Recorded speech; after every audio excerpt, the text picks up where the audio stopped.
Mardi, c'était la journée internationale des droits des femmes. Oui, c'est comme ça que ça s'appelle, pas la journée de la femme. Oui, parce qu'on a tous entendu la blague, parce qu'on a tous un tonton misogyne. Il y a bien une journée pour le sida ou l'hépatite, alors pourquoi pas la femme?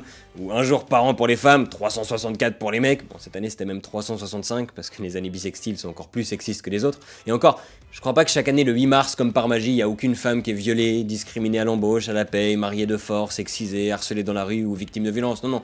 Le seul jour où les femmes ont les mêmes privilèges que les hommes, c'est le 30 février, parce que ça n'a jamais existé. Parce que les êtres humains naissent libres et égaux en droit, c'est une phrase qui date de 1789, et il nous aura quand même fallu un siècle et demi, 2 en Suisse, pour découvrir que tiens, c'est fou, mais les femmes sont aussi des êtres humains, et pourtant ça fait longtemps qu'on les explore sur leur moindre recoin, qu'elles soient d'accord ou non, et il serait temps peut-être d'appliquer cette liberté, cette égalité, je suis sûr qu'on peut le faire en moins de 2 siècles, hein, même en Suisse où il nous faut 3 référendums pour choisir une couleur de chemise. Il est temps de réaliser qu'il n'y a pas des trucs réservés aux hommes ou aux femmes.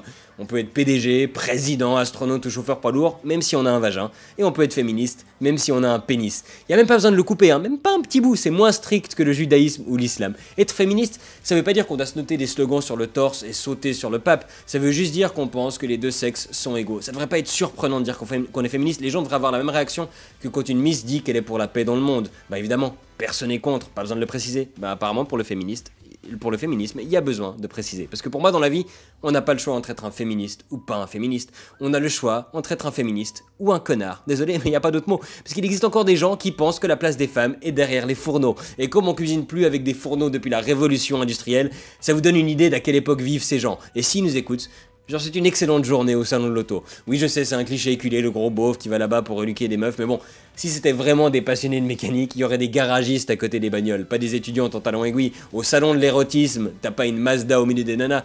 Et puis franchement, jugeons les gens sur leurs compétences, pas un truc à la naissance qu'ils ont pas pu choisir.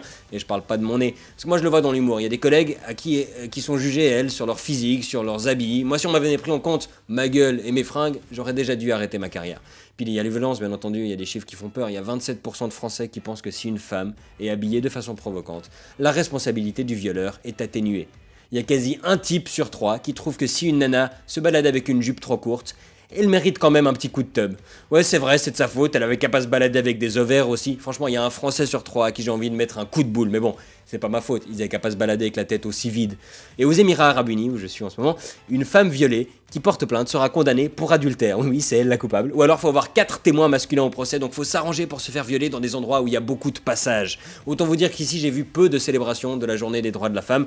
Elles ont surtout un droit, celui de fermer leur gueule. Et c'est le pays le plus en avance de la région en la matière, donc bravo à eux. Et ici, on n'a pas le droit de dire ça légalement, ce que je suis en train de dire. Et moi, si je le fais, c'est pas que je suis super courageux, c'est qu'au moment où vous entendez ceci, je suis déjà dans l'avion. Enfin, si l'avion a du retard, je suis quand même dans la merde.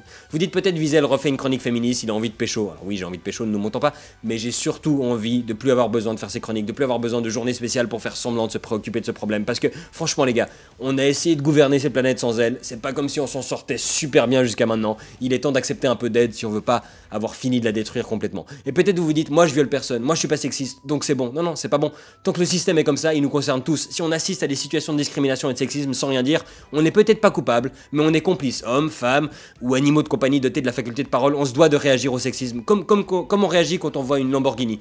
Dites-le à tous vos potes et encore mieux aux autorités compétentes. Oui, moi quand je vois une Lambo, je dénonce parce que je trouve ça louche. Parce que moi je rêve d'une société où ton destin est déterminé par ce que tu as dans la tête et pas entre les jambes. Et puis il nous restera toujours la race, le rang social, la religion et le lieu de naissance, l'orientation sexuelle pour discriminer les gens. Mais heureusement, il y a 365 jours sur le calendrier, on file une journée à chaque problème et ce sera vite réglé. D'ailleurs aujourd'hui, c'est la journée mondiale de la plomberie. Oui, c'est vrai, je vous jure. Donc si vous croisez un plombier, dites-lui que vous appréciez son travail et qu'il a une très belle raie, mais qu'il peut remonter son pantalon parce que c'est pas la journée mondiale des demi-lunes. Bonne semaine.